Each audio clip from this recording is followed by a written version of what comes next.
রাধে রাধে। জয় ভগবান কৃষ্ণ। নমস্কার বন্ধুরা, আশা করি আপনারা সবাই ঈশ্বরের আশীর্বাদে ভালো আছেন, সুস্থ আছেন। বন্ধুরা, আজকে নতুন পর্বে আপনাদের সকলকে জানাই আন্তরিক শুভেচ্ছা ও স্বাগত। বন্ধুরা, আগামী 29শে মার্চ 2026 রবিবার পবিত্র কামদা একাদশী। সনাতন হিন্দু শাস্ত্র মতে চৈত্র মাসের শুক্লপক্ষের কামদা একাদশী তিথিকে অত্যন্ত পবিত্র দিন হিসেবে দেখা হয়। শাস্ত্রে কামদা একাদশী দিনটিকে কামনা পূরণ দিবস হিসাবে উল্লেখ করা হয়েছে। পুরাণে বলা হয়েছে যে এই একাদশী ব্রত পালন করলে সাংসারিক ও আধ্যাত্মিক ইচ্ছা পূরণ হয়।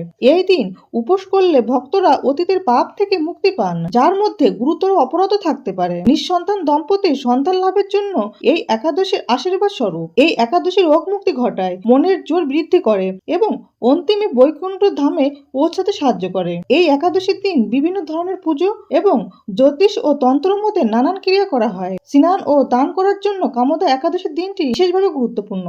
নমস্কার বন্ধুরা, আজকে নতুন পর্বে আপনাদের সকলকে জানাই আন্তরিক শুভেচ্ছা ও স্বাগত। আজ আমরা জানবো স্বয়ং ভগবান কৃষ্ণের বলা কামদা একাদশীর দিন কি করবেন আর কি করবেন না। বন্ধুরা, পঞ্জিকা অনুসারে 28শে মার্চ 2026 বাংলার 13ই চৈত্র 1432 বঙ্গাব্দ শনিবার সকাল 8:45 থেকে একাদশী তিথি শুরু হচ্ছে এবং একাদশী তিথি সমাপ্ত হবে 29শে মার্চ 2026 বাংলার 14ই চৈত্র 1432 বঙ্গাব্দ রবিবার সকাল 7:46। ইস্কন, এসমাত্ত গোস্বামী ও নিম্বাক মতে কামদা একাদশীর ব্রত ও উপবাস পালিত হবে 29শে মার্চ 2026 বাংলার 14ই চৈত্র 1432 বঙ্গাব্দ রবিবার। কামদা একাদশীর অধিষ্ঠাত্রী দেবতা হলেন রাম। পক্ষ শুক্লপক্ষ। ইস্কন মতে কামদা একাদশী পালনের সময় হবে 30শে মার্চ 2026 সোমবার সকাল 5:31 থেকে সকাল 7:12 মধ্যে একাদশী পালন করে নিতে হবে। এসমাত্ত গোস্বামী ও নিম্বাক মতে কামদা একাদশী পালনের সময় হবে 30শে মার্চ 2026 সোমবার সূর্যোদয় থেকে সকাল 8:08 মধ্যে একাদশী পালন করে নিতে হবে। বন্ধুরা, কামদা শব্দটি এসেছে দুটি সংস্কৃত শব্দ থেকে। কামের অর্থ ইচ্ছা বা বাসনা এবং দায় এর অর্থ দানকারী বা পূরণকারী, অর্থাৎ কামদা মানে যে ইচ্ছা বা কামনা পূরণ করে।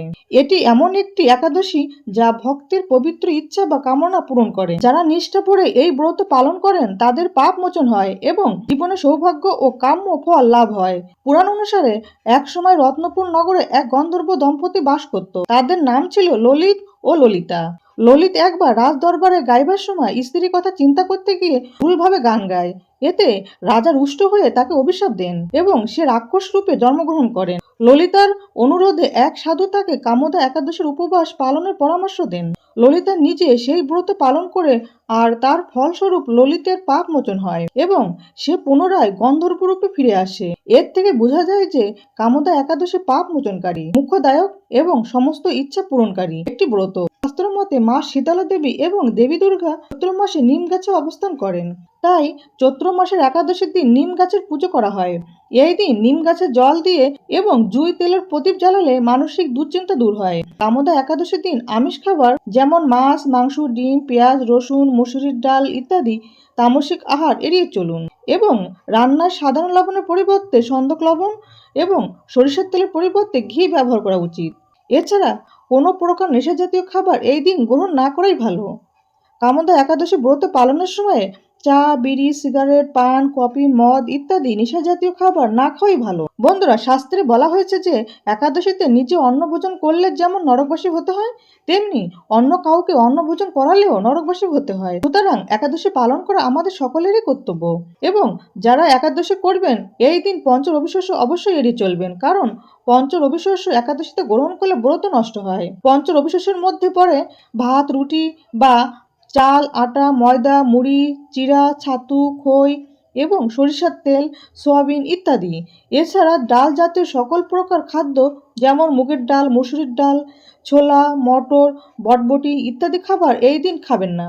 একাদশী ব্রত পালনের সময় আম, কলা, পেঁপে, আঙুর, তরমুজ, আনারস, লেবু এবং মৌসুমী ফল আর দুধ, দই, ছানা, সন্দেশ, ঘি, আলু, গোলমরিচ, সামা চালের পায়েস, সিঙ্গারার আটা বা পানি ফলের আটার তৈরি লুচি বা পরোটা খাওয়া যেতে পারে, কিন্তু কোনো প্রকার পোড়া জাতীয় খাবার এই দিন গ্রহণ করবেন না।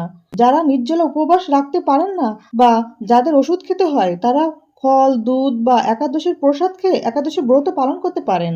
বন্ধুরা, একাদশী পালনের মূল উদ্দেশ্য কেবলমাত্র খাওয়া দাওয়া বিধিনিষেধ নয়, বরং নিরন্তর ভগবানের নাম স্মরণ, মনন ও শ্রবণ কীর্তন এবং বিষ্ণু সহস্র নাম পাঠ, গীতা পাঠ বা ভগবত পাঠ ও নাম সংকীর্তনের মাধ্যমে একাদশীর দিনটি অতিবাহিত করতে হয়। কারণ নাম সংকীর্তনই সর্বোত্তম সাধনা। এই বিশেষ শুভ দিনে গঙ্গা বা যে কোনো পবিত্র নদীতে স্নান করলে তা প্রচুর পুণ্য ও আধ্যাত্মিক আশীর্বাদ নিয়ে আসে। একাদশী পালনের সময় পরনিন্দা, পরচর্চা, মিথ্যা কথা বলা, ক্রোধ, ঈর্ষা সম্পূর্ণরূপে নিষিদ্ধ।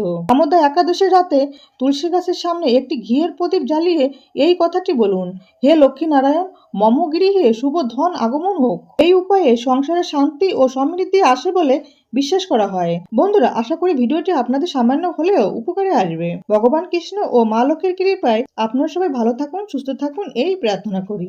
আজকের মতো এখানে সমাপ্তি করলাম। আপনারা খুব ভালো থাকবেন, সুস্থ থাকবেন।